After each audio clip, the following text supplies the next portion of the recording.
Moi, c'est Dr Doumbia Fatoumata Diallo. Je suis médecin généraliste spécialisé aussi en santé publique.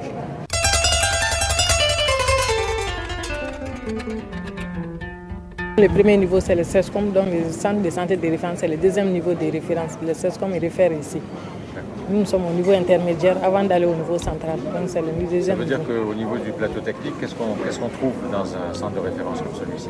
Comme c'est chez nous ici, on trouve beaucoup de services. Par exemple, on a un laboratoire, on a les différents services, gynéco, médecine, chirurgie, orale, ophtalmo, on a les médecine générale, pédiatrie, on a les différents services.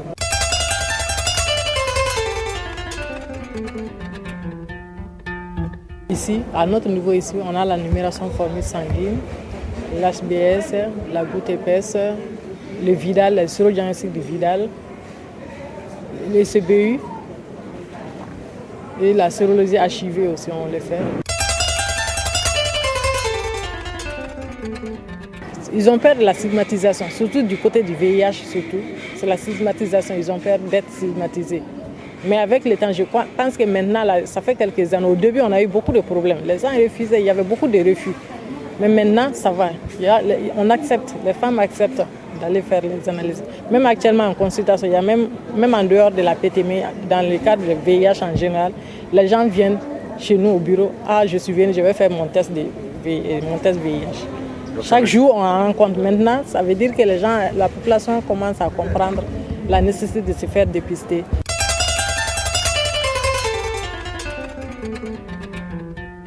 C'est une bonne chose dans la mesure où les médecins ont besoin de ces analyses complémentaires pour leur diagnostic. Mais des fois, on rencontre une résistance du côté des patients, pas parce qu'ils ne veulent pas, mais des fois parce qu'ils n'ont pas les moyens de payer les analyses là. Donc, à ce niveau, ils sont résistants. Ils disent, il y en a qui disent, je n'ai pas les moyens, je ne peux pas payer, donc il faut me prescrire directement les médicaments.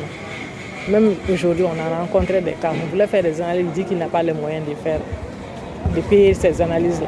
Mais je pense que cette initiative est bonne. Ça permet aux gens de comprendre la nécessité de faire des investigations avant le traitement.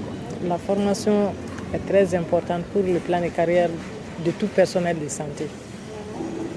Parce que si on ne se forme pas, on reste au même niveau, on n'est pas informé des avancées de la science. Donc chaque fois qu'on va se former, on sera au niveau de ce qui a été fait et de ce qui sera fait demain. Donc vraiment la formation est nécessaire pour un agent de santé.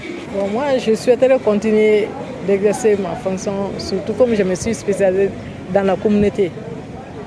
Me diriger toujours dans la communauté, venir en aide santé de la communauté. Vraiment, je voudrais m'investir toujours dans ce cadre-là.